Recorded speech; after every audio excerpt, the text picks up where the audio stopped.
Ibu bapak, saudara-saudara, anak-anak yang terkasih dalam Tuhan Yesus Kristus, selamat hari Rabu buat kita semua. Kita kembali berjumpa di dalam ibadah keluarga bersama dengan keluarga kita masing-masing. Dan hari ini saya ingin mengajak kita semua kembali membaca dan merenungkan kebenaran firman Tuhan, agar kita semakin dikuatkan dan juga semakin mendekat kepada Tuhan di dalam setiap langkah kehidupan kita. Pembacaan Alkitab yang akan kita jadikan dasar sebagai renungan kita sesuai dengan Sabda Guna Krida diambil dari kitab Keluaran pasal 21 ayatnya yang ke-26 dan ayat ke-27. Jika kita sudah mempersiapkan bagian Alkitab kita semua, mari kita persiapkan hati dan pikiran kita untuk membaca dan merenungkan firman Tuhan. Kita berdoa.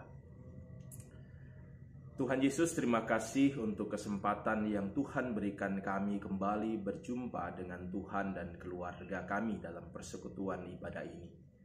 Kami sebagai anak-anak Tuhan kembali datang untuk memuji dan memuliakan nama Tuhan, dan biarlah kiranya Tuhan kembali memberkati kami di dalam ibadah ini.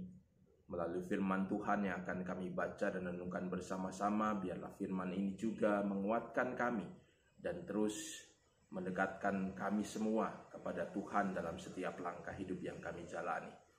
Kami sudah siap untuk mendengar dan merenungkan firman Tuhan. Biarlah Tuhan kiranya berfirman di tengah-tengah kami. Amin.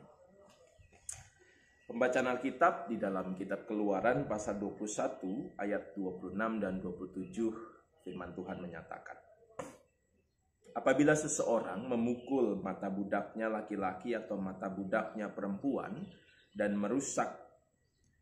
merusakkannya, maka ia harus melepaskan budak itu sebagai orang merdeka, pengganti kerusakan matanya itu. Dan jika ia menumbuk sampai tanggal gigi budaknya laki-laki atau gigi budaknya perempuan, maka ia harus melepaskan budak itu sebagai orang merdeka, pengganti kehilangan giginya itu. Demikianlah pembacaan Alkitab. Yang berbahagia adalah setiap kita yang memelihara firman Tuhan dalam setiap langkah hidup kita. Terpujilah Yesus Kristus. Haleluya. Bapak, Ibu, Saudara, anak-anak terkasih, kalau kita memperhatikan bacaan firman Tuhan pada hari ini, tentunya kita juga pasti akan mengingat kembali bahwa bacaan firman Tuhan hari ini berhubungan dengan apa yang juga kita dengar sebagai bahan renungan pada ibadah hari Minggu yang lalu. Masih ingat Bapak Ibu ya, kita pada hari Minggu yang lalu membahas atau merenungkan tentang peraturan-peraturan yang dibuat Tuhan bagi orang Israel berkaitan dengan budak-budak yang ada di dalam kehidupan mereka. Dan dalam bacaan firman Tuhan ini kembali sosok budak juga dimunculkan, juga menjadi dasar bagi renungan kita pada hari ini untuk kita sama-sama renungkan. Nah, apa yang kemudian Tuhan pesankan? Tentu saja secara mudah mungkin kita bisa menyimpulkan bahwa sama seperti hari Minggu yang lalu kita belajar tentang bagaimana Tuhan ingin kita juga menghargai, ingin juga kita memperlakukan para budak atau orang-orang yang bekerja di sekitar kita dengan baik. Nah, itulah juga yang tentunya menjadi pesan utama dari firman Tuhan saat ini. Tetapi ada hal-hal yang mungkin juga menjadi pesan-pesan khusus untuk kita renungkan bersama-sama dalam ibadah ini berkaitan dengan pembacaan firman Tuhan. Nah, Bapak Ibu Saudara, berkaitan dengan peraturan-peraturan yang muncul dalam kehidupan orang Israel, kita semua tahu bahwa memang peraturan-peraturan ini dibuat oleh Tuhan dengan diawali dengan Tuhan memberikan 10 perintah Allah sebagai peraturan buat bangsa Israel lakukan dalam kehidupan mereka. Namun ternyata memang sebelum firman Allah atau 10 perintah Allah diturunkan dalam kehidupan manusia atau khususnya bangsa Israel, ternyata dalam kehidupan dunia, khususnya di wilayah Timur Tengah kuno, sudah ada aturan-aturan yang juga mengatur kehidupan sosial masyarakat pada saat itu. Salah satu aturan yang tertua adalah hukum yang disebut hukum Hammurabi. Mungkin dalam ibadah minggu yang lalu saya sempat juga memunculkan ada kode Hammurabi yang juga menunjukkan tentang catatan-catatan perbudakan begitu. Nah, hukum Hammurabi adalah sebuah hukum yang dibuat oleh seorang raja Babel kuno bernama Hammurabi yang merupakan raja ke-6 dari 11 raja yang merupakan dinasti Babilonia kuno. Kurang lebih sekitar 1728 sampai 1686 dia memerintah, kurang lebih 43 tahun di Babilonia kuno. Dan dalam catatan-catatan ditemukan bahwa Raja Hammurabi membuat sebuah peraturan perundang-undangan yang juga mengatur kehidupan sosial pada saat itu. Salah satunya juga berkaitan dengan perbudakan. Nah, di antara aturan-aturan yang dibuat oleh Raja Hammurabi dan dituliskan dalam hukum Hammurabi ini, ada aturan-aturan yang sifatnya itu dalam bahasa sekarang itu, dalam bahasa Latin disebut lex talionis, atau secara sederhana bisa kita artikan hukum pembalasan. Ini dituliskan dalam aturan nomor 196 sampai nomor 214 dalam hukum Hammurabi.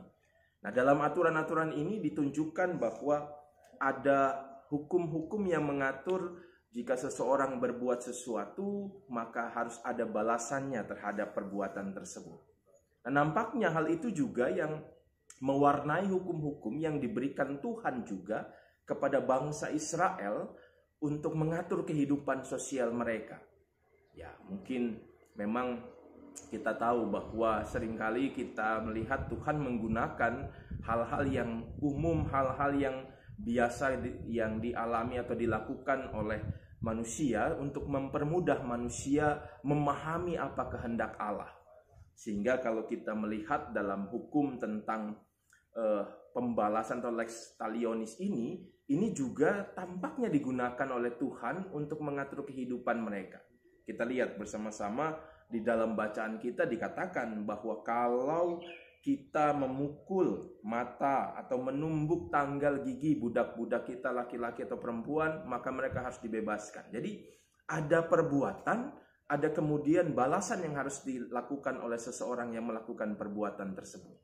Hal ini tidak asing buat orang Israel yang juga memahami ada hukum yang bersifat lex talionis. Bahkan dalam ayat sebelumnya itu dikatakan di ayat 24, ada mata ganti mata, gigi ganti gigi, tangan ganti tangan, kaki ganti kaki. Jadi tampaknya ini menjadi sebuah hal yang memang diingatkan kembali oleh Tuhan. Dan Tuhan juga menggunakan hal ini dalam membuat undang-undang bagi bangsa Israel, khususnya bagi umatnya. Namun kita semua tahu bahwa tidak semua hal tentunya punya makna yang sama dari apa yang dikatakan oleh Tuhan dan juga dicatat oleh hukum-hukum yang sudah dibuat sebelumnya. Jadi kalau kita kemudian merenungkan sebenarnya apa yang Tuhan katakan, apakah Tuhan juga ingin manusia melestarikan tentang pembalasan itu? Kalau saya katakan begitu kan tentunya kita tidak setuju bahwa Tuhan tidak pernah mengajar kita untuk membalas, begitu ya. Tuhan tidak menginginkan kita membalas kejahatan dengan kejahatan.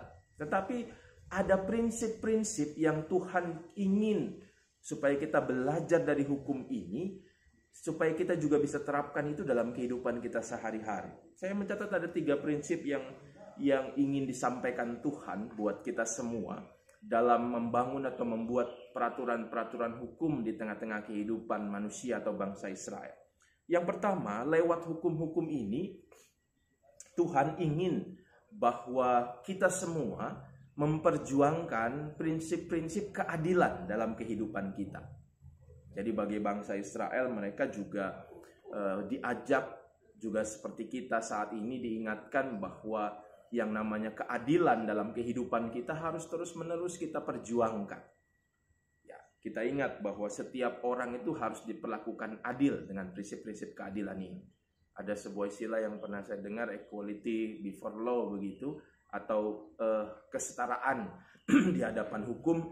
Itu adalah hal yang memang harus terus-menerus kita perjuangkan dalam kehidupan kita. Nah, dan ini mungkin sesuatu hal yang relevan dalam kehidupan dunia masa kini. Bahwa seringkali kita melihat ada kondisi-kondisi, ada kasus-kasus di mana keadilan sepertinya begitu ya, prinsip-prinsipnya tidak nyata dalam kehidupan manusia. Terkadang ada prinsip-prinsip keadilan yang sepertinya tidak muncul dalam kehidupan manusia. Dan tentunya hal ini mengingatkan kita semua bahwa prinsip keadilan harus terus-menerus kita perjuangkan dalam kehidupan kita.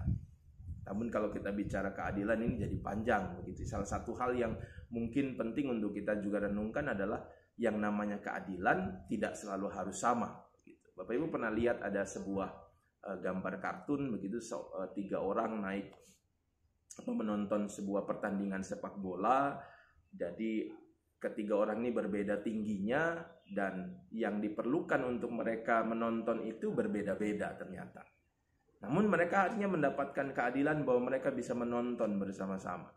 Jadi artinya kita belajar bahwa yang namanya keadilan harus diperjuangkan meskipun memang keadilan tidak harus selalu sama dalam kehidupan kita. Karena masing-masing kita punya kebutuhan-kebutuhan yang berbeda. Tetapi yang jelas buat kita sama-sama perjuangkan, mari kita perjuangkan keadilan itu dalam hidup kita. Kita secara sederhana paling tidak memperlakukan setiap orang dalam kehidupan kita setara dalam kehidupan.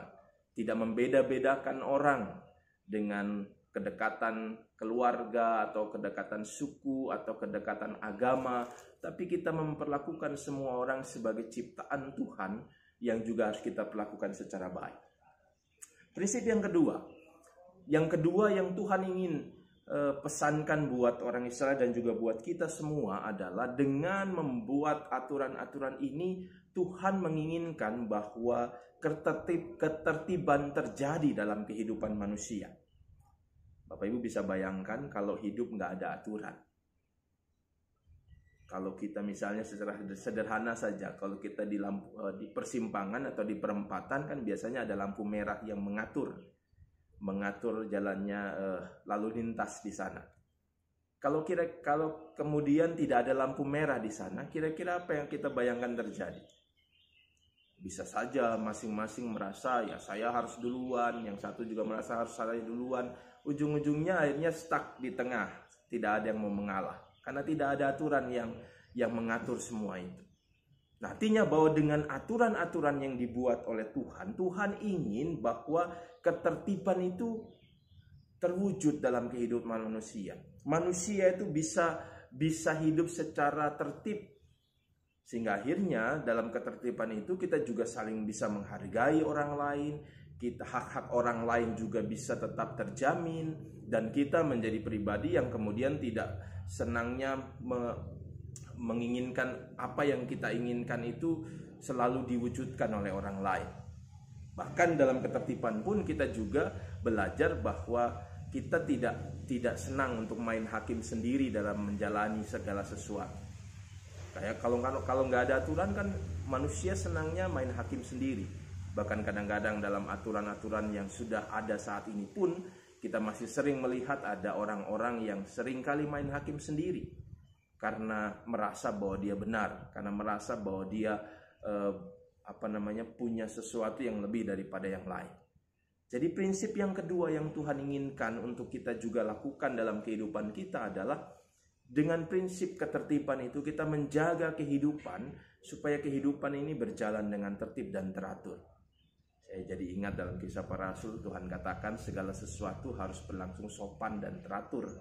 Dan itu yang juga senantiasa yang diinginkan Tuhan terjadi dalam kehidupan kita manusia. Nah, prinsip yang ketiga dengan keadilan, dengan ketertiban yang kemudian diperjuangkan, prinsip yang ketiga yang diharapkan terjadi dalam kehidupan manusia adalah prinsip kedamaian. Kalau sudah ada keadilan, kalau sudah ada ketertiban, saya percaya bahwa yang namanya kedamaian itu akan mudah diwujudkan. Karena setiap orang akan berpikir secara adil bukan hanya buat dirinya tapi juga buat orang lain. Dalam ketertiban setiap orang menjaga perilakunya. Dalam setiap ketertiban setiap orang menjaga hak-hak orang lain. Sehingga akhirnya setiap manusia bisa hidup dalam kedamaian. Jadi Bapak Ibu Saudara, kita lihat bahwa Tuhan mengajar kita pada hari ini melalui firman Tuhan yang mengingatkan kembali tentang aturan-aturan berkaitan dengan perbudakan ini, bahwa Tuhan juga ingin bahwa kita memperjuangkan keadilan, ketertiban, dan juga kedamaian dalam kehidupan kita. Dan mari kita mulai dari diri kita masing-masing. Kita mulai dari keluarga kita masing-masing untuk juga melaksanakan kehendak Tuhan ini, untuk juga melaksanakan apa yang Tuhan inginkan untuk kita lakukan dalam kehidupan kita. Sehingga sebagai anak-anak Tuhan, kita juga menjadi agen-agen perdamaian, membawa kedamaian bagi banyak orang di sekeliling kita. Dan biarlah setiap kita dipakai Tuhan jadi saluran berkat-Nya dalam hidup kita masing-masing. Tuhan memberkati kita semua. Amin. Mari kita berdoa. Ya Yesus Tuhan kami bersyukur kepadamu karena Tuhan kembali memberkati kami dalam ibadah kami pada siang hari ini. Kami belajar melalui firman Tuhan untuk juga senantiasa memperjuangkan keadilan, ketertiban, dan juga kedamaian dalam hidup kami. Tolonglah kami Tuhan, agar kami mampu melakukannya dalam hidup sehari-hari. Biarlah kami semua dipakai Tuhan untuk jadi saluran berkat Tuhan, membawa damai, membawa ketertiban, dan juga membawa keadilan dalam kehidupan kami. Kami mohon Tuhan kuatkan kami dan mampukan kami untuk menjadi anak-anak Tuhan yang menjadi pelaku firman Tuhan, sehingga kami juga benar-benar menjadi anak-anak Tuhan yang melakukan kehendak Tuhan. Tuhan, kami juga menyerahkan kembali kehidupan kami kepada Tuhan.